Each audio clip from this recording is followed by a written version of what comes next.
A passenger jet's fiery descent near Kazakhstan's shoreline has ignited a storm of questions about accountability, as Russian President Vladimir Putin extends apologies to Azerbaijan without acknowledging Russian fault. However, in a chilling revelation, Azerbaijani President Ilham Aliyev revealed that a passenger plane, which crashed last week, killing 38 people, was damaged by ground shooting from Russia.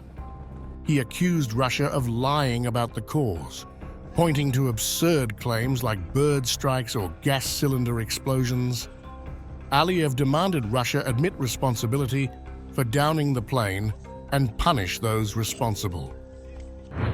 The tragedy, which claimed 38 lives and left 29 others injured, unfolded amidst an active combat zone in Russian airspace, raising the specter of military mishap in a region already strained by Ukraine's unrelenting drone warfare.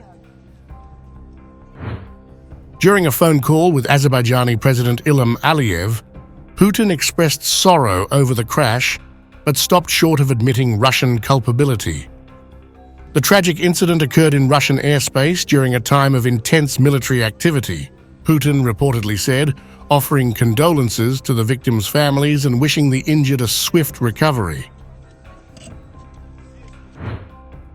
While Grozny, Mozdok, and Vladikavkaz in southern Russia were under siege by Ukrainian drones, the ill-fated Embraer 190 jet attempted multiple landings at Grozny airport before being diverted across the Caspian Sea, where it ultimately crashed near Aktau, Kazakhstan. The Azerbaijani Airlines jet, carrying 62 passengers and 5 crew members on a scheduled flight from Baku to Grozny, veered dangerously off course after its intended landing in Chechnya was thwarted by Ukrainian drone attacks. Reports from Azerbaijani aviation experts suggest the plane's GPS systems were compromised, possibly by electronic jamming, leaving it vulnerable to external forces. 3 explosions were reportedly heard near the aircraft before it lost control, fueling speculation that Russian air defense systems might have mistakenly targeted the jet. Azerbaijan's Digital Development and Transport Minister Rashad Nabiyev cast doubt on early explanations, including claims of an oxygen cylinder explosion or a bird strike, stating, "Preliminary investigations and the condition of the aircraft wreckage suggest the plane was struck by a weapon. We are examining what weapon or missile caused the impact." After examining the aircraft wreckage, as well as reviewing witness testimony according to 2 surviving crew members, 3 explosions were heard outside the aircraft while it was over Grozny. A foreign object hit the plane from outside. As you know, different versions ran in the media in the first hours. One of them was the hypothesis that the plane had collided with a flock of birds. However, based on preliminary investigation and assessment of the aircraft wreckage, it became apparent that the aircraft was struck by a weapon. An investigation will be conducted into the weapons used in the impact. According to the preliminary assessment of the Azerbaijani side, there was an external impact.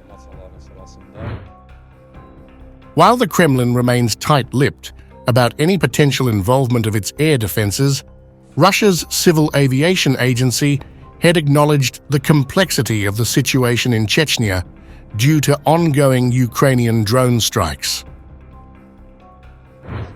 Kazakh authorities, who are assisting in the investigation and treating the injured, have noted discrepancies in Russia's initial reports. Rostov's aviation center claimed an oxygen cylinder explosion caused the crash, but Azerbaijani officials have urged a thorough examination of the evidence. I would like to emphasize that, in our opinion, the aircraft lost control as a result of an external influence. According to Kazakhstani officials, they were given information about the oxygen cylinder explosion from the aviation center in Rostov. We believe it was necessary to check this information. The tragedy underscores how the ongoing Ukraine-Russia war is reshaping civilian life far from the battlefield. The Embraer 190's crash represents yet another instance of collateral damage, where military miscalculations and technological interference claim lives indiscriminately.